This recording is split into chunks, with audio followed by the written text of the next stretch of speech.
nggak panjang supaya Anda bisa merasakan kekuatan dari makanan-makanan tadi. Nah, bagi teman-teman yang biasanya berbuka dengan menggunakan kurma ya. Biasa kalau saya sih berhusnuzon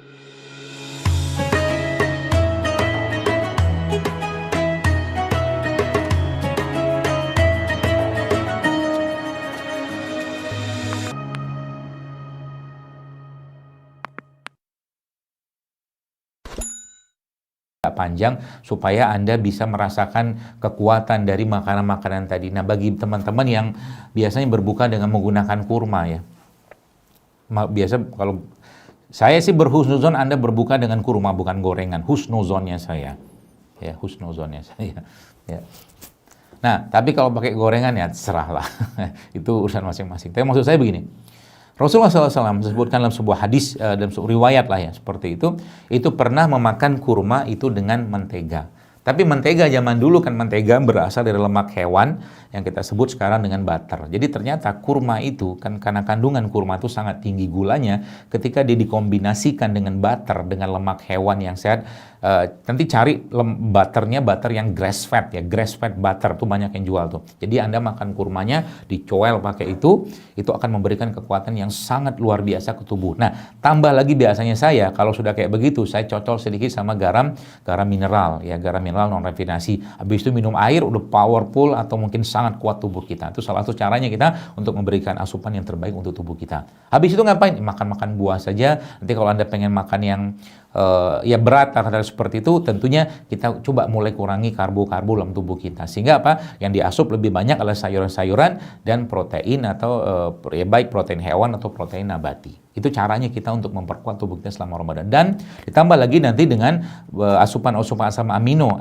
Ya mungkin kalau yang sudah paham ilmunya, biasanya salah satu sumber asam amino terbaik itu kan adalah dari ari kelapa. Jadi kalau abang kelapa masih dengar?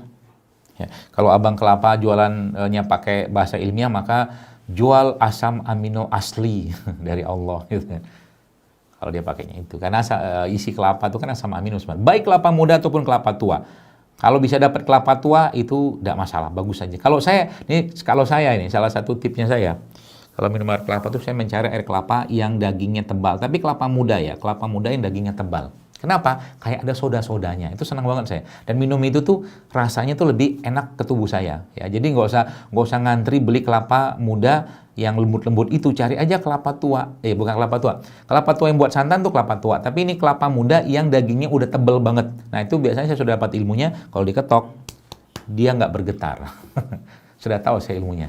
Ya, jadi kalau mau jual kelapa sudah bisa. Ya, jadi kan kalau abang kelapa itu kan jual tuk kita melihat pok gitu kan. Nanti kalau dagingnya itu masih tipis dia getar tuh. Nah, nanti kalau mau dapat air kelapa soda kalau bahasa saya, ini bisa dipakai nih yang jualan air kelapa.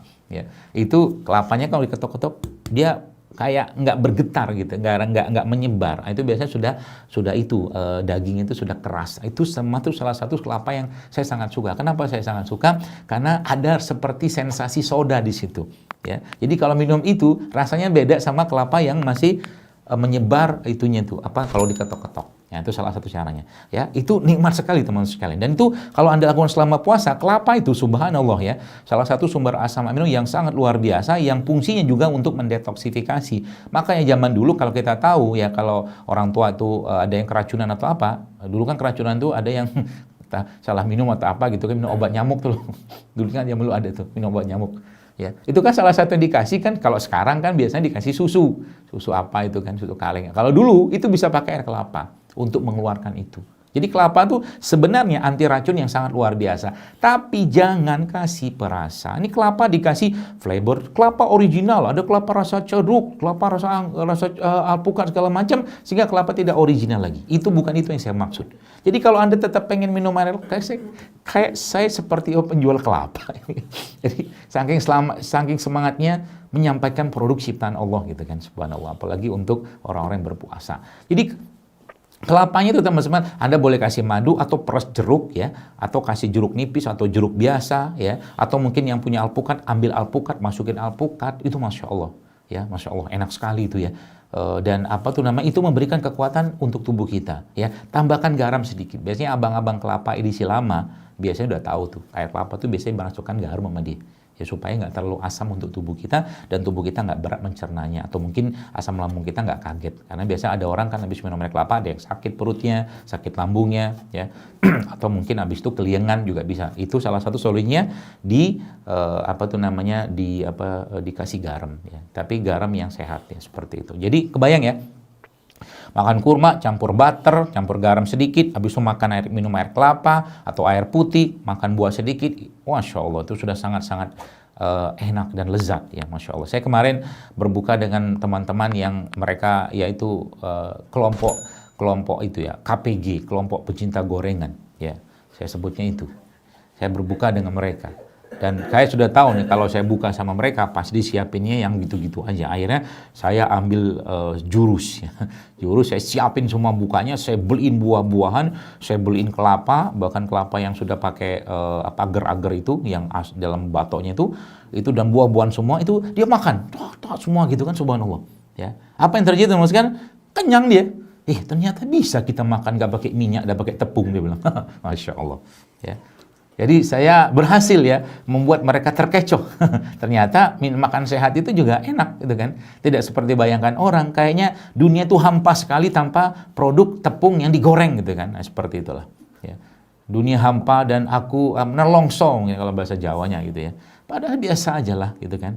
Seperti itu. Jadi kalau ini semua teman-teman sudah pahami dan mulai memperbanyak ya makanan-makanan tinggi antioksidan atau mungkin minuman tinggi antioksidan selama sahur atau berbuka, itu Masya Allah efek luar biasa. Dan paling penting adalah kita mengikuti bagaimana sahurnya Nabi atau bukanya Nabi. Nabi SAW bersahur atau berbuka pakai rutop atau kurma basah. Oke. Siapin kurma basah, beli, sekarang banyak yang jual tuh. Kita berbuka sebagaimana bukanya Nabi SAW. Kalau nggak ada itu, Rasulullah SAW berbuka pakai tamar atau kurma kering. Kalau nggak ada itu, Rasulullah SAW berbuka pakai air putih. Sahur yang Nabi SAW, ya, ada beberapa hadis yang menyebutkan tentang itu. Ada yang menyebutkan Nabi mengatakan sahurlah kalian meskipun dengan hanya sekedar air putih, atau disebutkan dalam riwayat lain Nabi SAW bersahur dengan tamar, ya, atau kurma kering. Itu dulu dimulai dengan itu, supaya kita bisa merasakan bagaimana puasa Rasulullah SAW dan kita bisa merasakan berkah dari puasa ini kepada jiwa kita, iman kita, hati kita, dan tentunya keberkahan yang Allah berikan dengan kesehatan yang Dia berikan melalui puasa ini kepada jasad kita. Saya kira mungkin itu.